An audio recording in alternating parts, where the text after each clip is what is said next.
Welcome back, occultists, to another video. Do you like amusement parks? If you do, prepare yourselves for these 6 terrifying stories. Before we continue, be sure to like and subscribe for more scary content.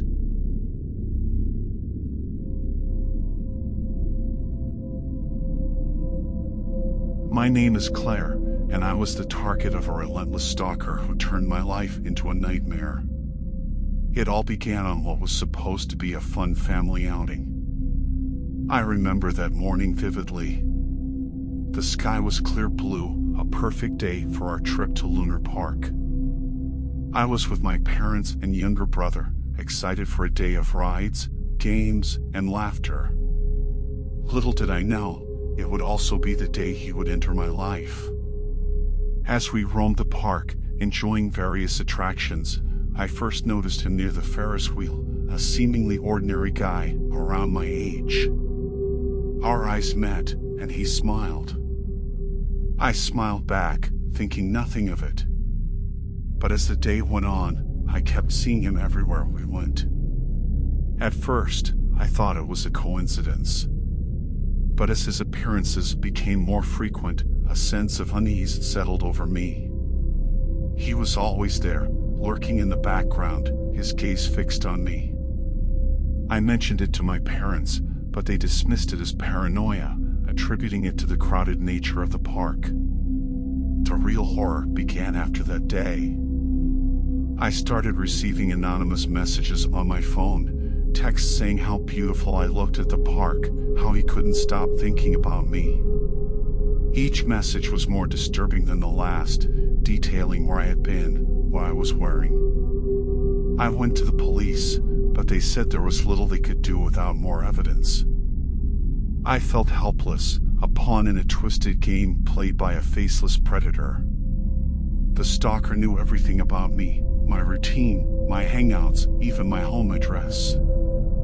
I lived in constant fear, jumping at shadows, every unknown number a potential threat. My life, once filled with the laughter and carefree moments of youth, became a prison of anxiety and terror. The breaking point came weeks later. I was home alone one evening when I heard a knock at the door. Peering through the peephole, my blood turned cold. It was him, the guy from the park, standing on my doorstep with that same eerie smile. Panic surged through me. I called the police, whispering into the phone, praying they would arrive in time. He started banging on the door, shouting my name, demanding to be let in. Then, as suddenly as he appeared, he was gone.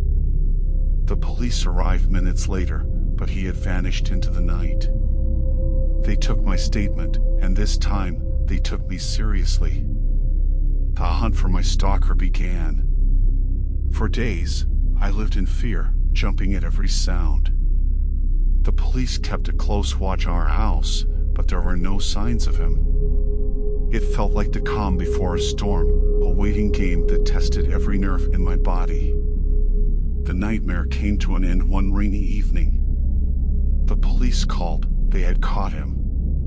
He was lurking near my house, waiting for another opportunity to approach me. They had found pictures of me on his phone, taken from afar, along with a journal filled with his obsessive thoughts about me. He was charged with stalking and harassment. In court, I finally faced him, no longer a shadow but a real person, his delusions laid bare for the world to see. The judge issued a restraining order, sentencing him to mandatory psychiatric treatment. The relief of his capture was immense, but the trauma he inflicted lingered. I struggled to regain a sense of normalcy, to shake off the fear that had become my constant companion. Therapy helped, as did the unwavering support of my family and friends. As I reflect on those harrowing weeks, I realize how a simple outing turned into a catalyst for a terrifying ordeal. The amusement park, once a symbol of joy and innocence, now evokes a chilling reminder of the day my stalker fixated on me. I've learned to be more cautious, to be aware of my surroundings. But more importantly, I've learned the strength of resilience, the power of facing one's fears head-on. My stalker tried to break me, but in the end, he only made me stronger. Now, when I pass by Lunar Park, I no longer see it through the lens of fear. It's just a place, a backdrop for a chapter in my life that tested my courage and my will. A chapter that, thankfully, is now closed.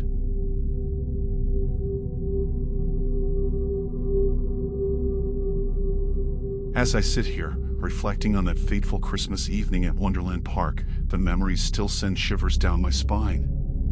My name is Eliza, and what I experienced was a terrifying brush with the darkest side of human nature, amidst the bright lights and festive cheer of a theme park. It was Christmas Eve, and Wonderland Park was transformed into a winter wonderland, adorned with twinkling lights and festive decorations. The air was filled with the sounds of laughter, music, and the sweet scent of seasonal treats. I was there with my younger sister, Abby, who was 8 at the time. Our parents thought it would be the perfect Christmas treat, a magical evening of fun and excitement. As we walked through the park, hand in hand, Abby's eyes were wide with wonder. We rode the roller coasters, played games, and indulged in too much cotton candy. It was a perfect evening, or so it seemed. Our next stop was the carousel, Abby's favorite. The ornate horses and the cheerful music always brought her so much joy. She chose a white horse with golden reins, climbing up with a big grin on her face. I stood by the carousel, watching her go round, capturing the moment on my phone. That's when I noticed a man watching Abby intently from a bench nearby. There was something off about him. His gaze was too focused, too predatory. A chill ran down my spine, but I tried to dismiss it as overprotectiveness. The carousel ride ended, and Abby ran towards me, her cheeks flushed with excitement. But as we turned to leave, I felt her hand slip from mine. In that split second of distraction, the man I had noticed earlier was there, his hand reaching out for Abby.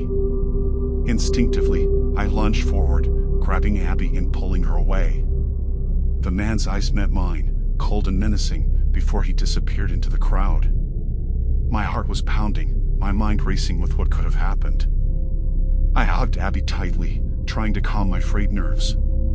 She was oblivious to the danger, still basking in the afterglow of the carousel ride.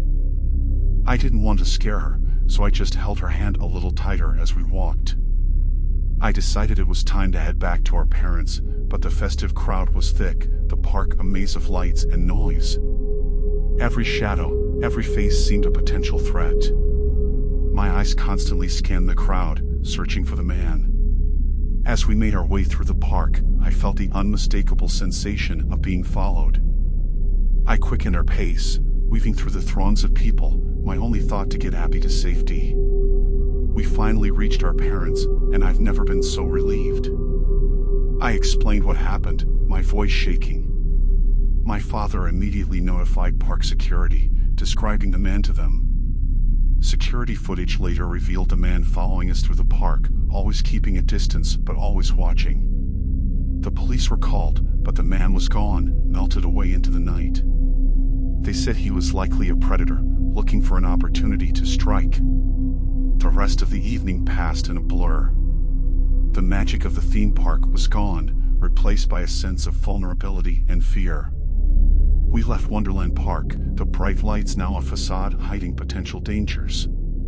That night, as Abby slept peacefully, unaware of how close we had come to disaster, I lay awake, haunted by the what-ifs. The joy of Christmas was overshadowed by the realization of how quickly things can turn sinister, how a place of happiness can become a hunting ground. The incident at Wonderland Park was a wake-up call, a harsh reminder of the need to be vigilant, even in the most joyful of settings. It taught me to trust my instincts, to protect those I love without hesitation. As Christmas approaches each year, I remember that night, a night of festive lights and dark intentions. Wonderland Park remains a popular destination, its carousel spinning, oblivious to the horror it almost witnessed.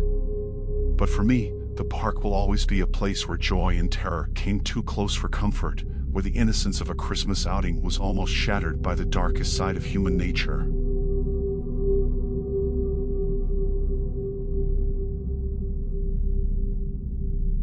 My name is Hannah, and I've always loved the quirky charm of amusement parks. But after what happened in the House of Mirrors at Funland Park, my view of these places changed forever. It was supposed to be a day of carefree fun, but it turned into a living nightmare, one that still haunts my dreams. The day started like any other amusement park visit. I was with my friends, excited to ride the roller coasters, eat cotton candy, and lose ourselves in the vibrant chaos. As the sun began to set, casting long shadows over the park, we stumbled upon the House of Mirrors. It was an old attraction, its paint peeling, but it promised a fun, disorienting adventure. "Let's check it out," I said, leading the way. The entrance was a gaping mouth of a clown, its paint cracked, giving it a sinister appearance. We laughed it off, unaware of the horror that awaited us inside. The maze of mirrors was disorienting, our reflections stretching and warping in the glass. We giggled, making faces, and taking silly photos. But as we ventured deeper, a chilling unease settled over us. The laughter of parkgoers faded, replaced by a heavy silence punctuated only by our footsteps. That's when I saw the first one, a clown, reflected in the mirrors, standing just behind me. Its makeup was grotesque, its smile too wide, eyes too bright. I spun around, but there was no one there. Heart pounding, I thought it was just a trick of the mirrors, a scary addition to the attraction. But then, we saw more of them. Clowns appearing and disappearing in the mirrors, their expressions twisted and lewd. They weren't part of the attraction, they were real, hiding in the maze with us. Panic surged through me. "We need to get out," I whispered, grabbing my friend's hand. We hurried through the maze, but every turn seemed to lead us deeper into the clutches of the mirrored labyrinth. The clowns followed us, their silent, perverted laughter echoing off the glass. I could see them getting closer, their fingers reaching out towards our reflections. It was a sick game of cat and mouse, and we were the prey. Our playful adventure had turned into a desperate fight for escape. The maze seemed endless, a dizzying array of reflections and dead ends. I could hear my friends' panicked breaths, their whispers of fear. Then, one of the clowns lunged at us from around a corner. I screamed, pushing my friend out of the way as we ran. The terror was all-consuming, each reflection a potential threat. Finally, by sheer luck, we found the exit, bursting out into the cool night air. We didn't stop running until we reached the safety of the park's main thoroughfare, the sounds of the carnival a jarring contrast to the nightmare we had just escaped. We reported the incident to the park security, our voices trembling as we described the clowns. The police were called, and they shut down the House of Mirrors for investigation. It turned out that a group of deranged individuals had broken into the attraction, using the maze to terrorize visitors. They were caught, but the damage was done. Funland Park's reputation was tarnished, and for us, the innocence of amusement parks was forever lost. The trauma of that night lingered long after. I struggled with nightmares, the leering faces of the clowns haunting my dreams. Crowded places became a source of anxiety, the fear of being trapped and pursued too real. But with time and support, I began to heal. I refused to let that night define me or dictate my life. I learned to find joy again, to laugh without looking over my shoulder. As I look back on that horrifying experience, I realized that it was a test of my courage, a reminder that true horror can lurk in the most unexpected places. But it also taught me about resilience, about the strength we find within ourselves when faced with our deepest fears. Now, when I pass by Funland Park, I don't see it as a place of terror, but as a site of my survival, a place where I faced the darkness and emerged stronger. The House of Mirrors is long gone, demolished to make way for a new attraction. But for me, it will always be a reminder of the night when my reflection became my nightmare, and I learned the true meaning of fear.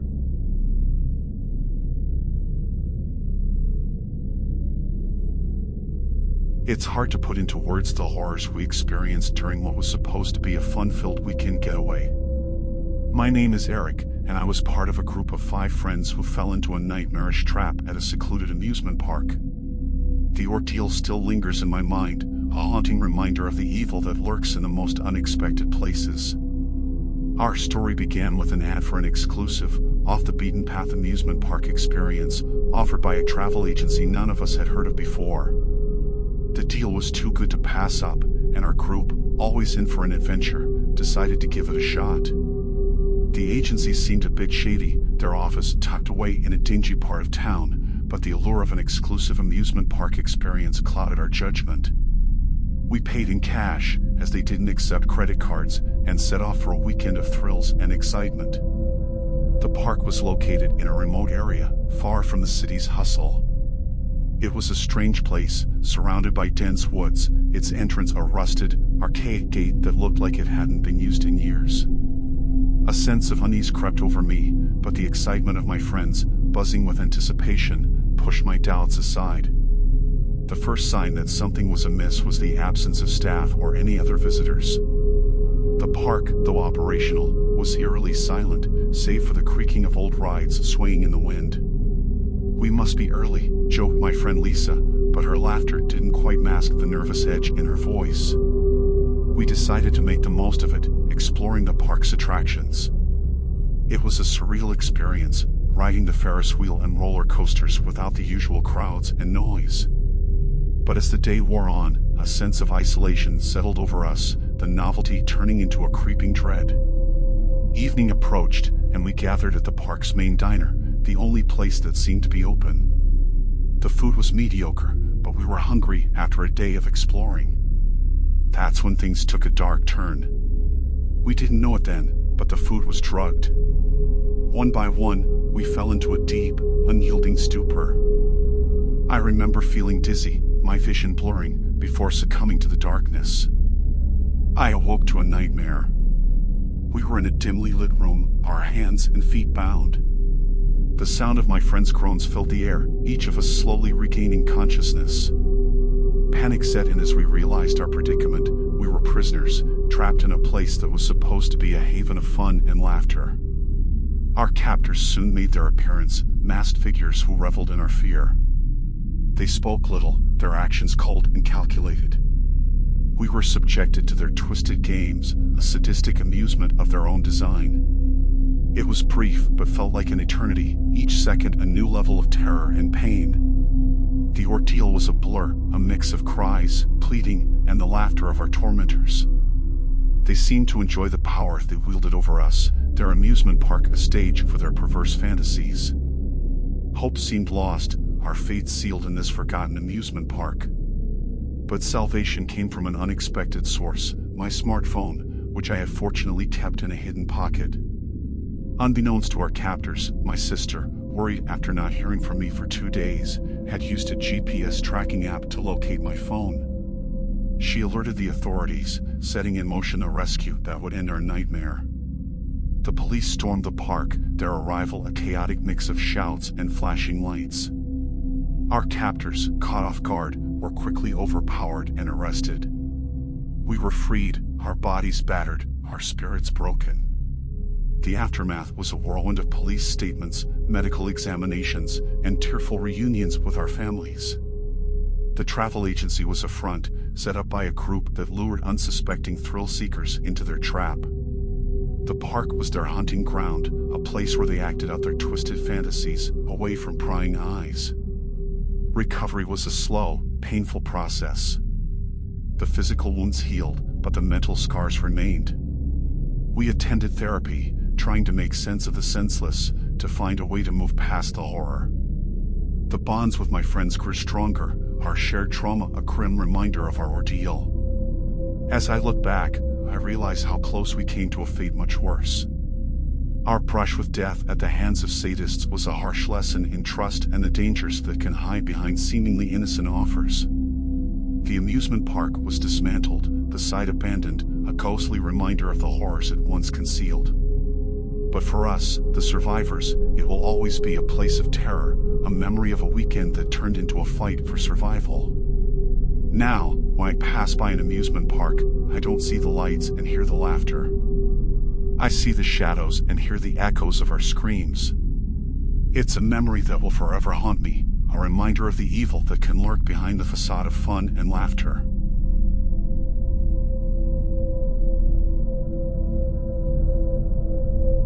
I've always had an affinity for unraveling mysteries, for peeling back the layers of the seemingly mundane to expose the hidden truths beneath. My name is Jack, a journalist by trade, and a seeker of truths by nature. But nothing prepared me for the chilling reality I uncovered at what I thought was just an innocuous amusement park. It began with a series of unexplained disappearances in our town, people vanishing without a trace, leaving behind only a tangled web of questions. The police were stumped, the community gripped by fear and uncertainty. That's when I received the anonymous tip that led me to Carnival of Dreams, a local amusement park that had sprung up seemingly overnight on the outskirts of town.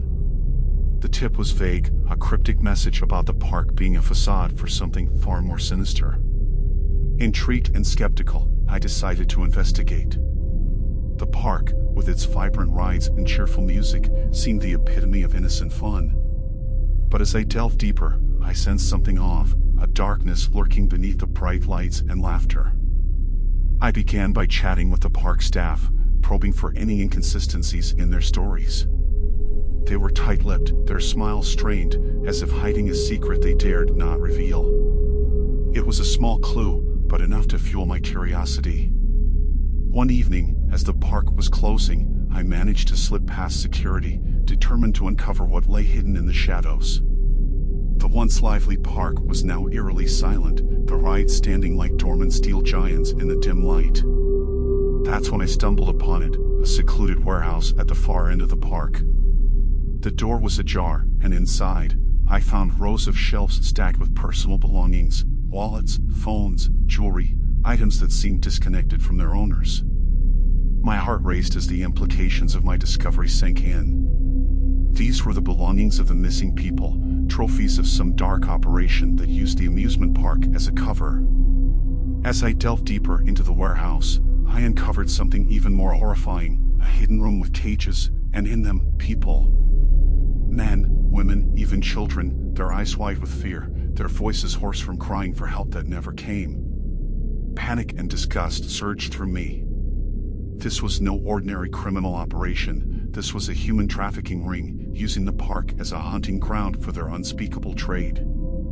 I knew I had to act fast. I took pictures, gathering as much evidence as I could, when suddenly I heard footsteps. The staff, or worse, the orchestrators of this nightmare, were returning. I hid, my heart pounding in my chest, as I overheard their conversation. They spoke of their operation with cold detachment, how they lured people to the park, drugged them, and either sold their belongings or the victims themselves. They even mentioned stealing personal information from credit cards and IDs for identity theft. My mind reeled at the scope of their crimes. This wasn't just a local operation, it was part of a larger, more sinister network. I waited until they left before making my escape, the weight of what I had discovered heavy on my shoulders. The evidence I gathered was irrefutable. I went to the police, my story corroborated by the haunting images I had captured. The investigation moved swiftly. The park was raided, the captives freed, and the members of the ring arrested. The news sent shockwaves through the community, the horror of what had been happening right under our noses almost too much to bear. The aftermath was a whirlwind of media coverage, trials, and a slow, painful healing process for the victims and their families. Carnival of Dreams was dismantled, the site now a grim reminder of the atrocities committed there. As for me, I was hailed as a hero, the journalist who exposed the dark underbelly of a seemingly innocent amusement park. But the accolades felt hollow. I was haunted by the faces of those I had found, by the thought of how many had suffered before the truth was unveiled. The experience changed me. It opened my eyes to the horrors that can hide behind the facade of normalcy, to the depths of depravity human beings are capable of. I continue my work as a journalist, driven by a newfound purpose, to expose the darkness hiding in plain sight, to ensure that the voices of the victims are never silenced. But the shadow of the Carnival of Dreams lingers, a constant reminder of the night I uncovered a nightmare, of the day I stared into the abyss of human evil and emerged with a story that needed to be told.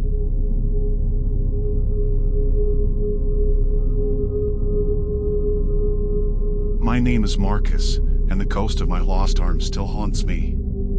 It's a constant reminder of that fateful day at the amusement park when my life changed forever. It's not just the physical loss that torments me, but something far more sinister, a phantom grip that seems to pull me back to the horror of that day. It all started as a celebration. My friends and I decided to visit Thrillville, an amusement park known for its extreme rides. It was my 30th birthday, and I wanted to do something exhilarating, something to remember. How bitterly ironic that wish turned out to be. The day was perfect, clear skies, laughter, and the adrenaline rush of the rides. We saved the best for last, the Whirlwind, a roller coaster famous for its steep drops and high-speed twists. As we buckled into the ride, the excitement was palpable. The coaster lurched forward, and we were off, screaming and laughing as the wind whipped our faces. But in a split second, that joy turned into a nightmare. As the coaster descended one of its steepest drops, there was a deafening crack. My seatbelt snapped, and I was thrown violently against the safety bar. My arm caught in the mechanism as the coaster spiraled into its next twist.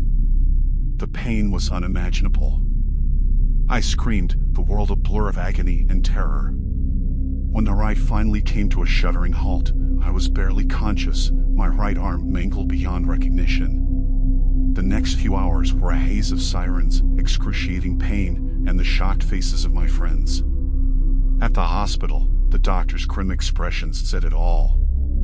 My arm was beyond saving, amputation was the only option. The loss was more than physical. It shattered something inside me. I was left with a stump, a cruel reminder of the moment my life changed. But there was something else, a sensation that my arm was still there, clenched in a perpetual, painful grip. I tried to move on, to adapt to my new reality. But the phantom sensations grew stronger, more vivid. It felt as if my missing arm was still trapped in the coaster, reliving that moment of horror over and over. Nightmares plagued me, vivid and terrifying. In them, I was back on the Whirlwind, feeling the jolt of each twist and turn, the unbearable pain in my arm. I would wake up sweating, gasping for air, the ghostly sensation of my arm aching as if it were still there. Therapy offered little solace. The therapist spoke of phantom limb pain, a common occurrence in amputees. But this was different. It was as if my arm had a life of its own, a separate entity that refused to let go of that traumatic moment. I became reclusive, haunted by my loss and the constant, invisible grip of my missing arm. My friends tried to help, but how could they understand what it was like to be tormented by a part of yourself that no longer existed? Months passed, and I decided to confront my nightmare. I returned to Thrillville, to the very ride that had taken so much from me. I stood there, watching the Whirlwind roar on its tracks, my heart pounding, the phantom grip tightening. As I watched, a surreal peace settled over me. I realized that my arm, though gone, was a part of my story, a part of who I had become. It was time to let go of the horror and the pain, to release the grip that had held me captive. I spoke to my arm, to the ghost that had haunted me. I told it that it was time to be at peace, that we had survived, even if we were no longer whole. It may have sounded crazy to anyone else, but in that moment, it was the most sane and necessary thing I had ever done. As I walked away from the coaster, for the first time since the accident, the grip loosened. The phantom pain didn't disappear completely, but it lessened, no longer a relentless torment. The experience at Thrillville changed me. It took a part of me, but it also gave me a strength I never knew I had. The journey of healing and acceptance was long and arduous, but it led me to a deeper understanding of myself and the resilience of the human spirit. Now, when I tell my story, it's not just about loss and horror. It's about survival, about facing the ghosts of our past and finding peace. My missing arm will always be a part of me, a reminder of that fateful day. But it no longer defines me, nor does it hold me in its painful grip. In the end, I emerged from the nightmare stronger and more whole than I ever was before. The scars remain, both physical and emotional, but they are marks of my survival, of a battle fought and won against the darkest moment of my life.